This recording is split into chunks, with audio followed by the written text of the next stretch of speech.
Often, what we see as superficial issues really have deeper underlying problems. One of the examples I use very commonly is growing into bankruptcy, right? We as business owners, and I include myself because I'm a business owner. I've owned many business, dozens of business over the last 30 years. We tend to be very myopic. Our business, our skill set, for example, if we're really into sales, or if you have an engineering background, they tend to be more focused on operations. If they're finance, they have an accounting background to be more focused in finance.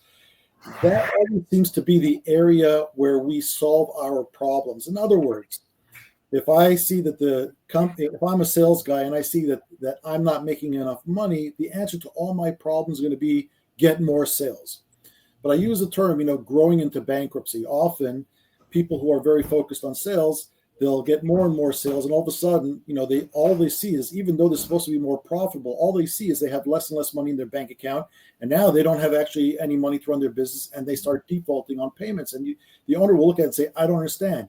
Sales are booming. How is it that I'm not making any money? And the answer is because he's not a finance guy. So he may not understand the concept of a cash flow gap. The time he makes his orders for his merchandise to deliver to the customer until it gets delivered, maybe 6 months, and he's got to finance that.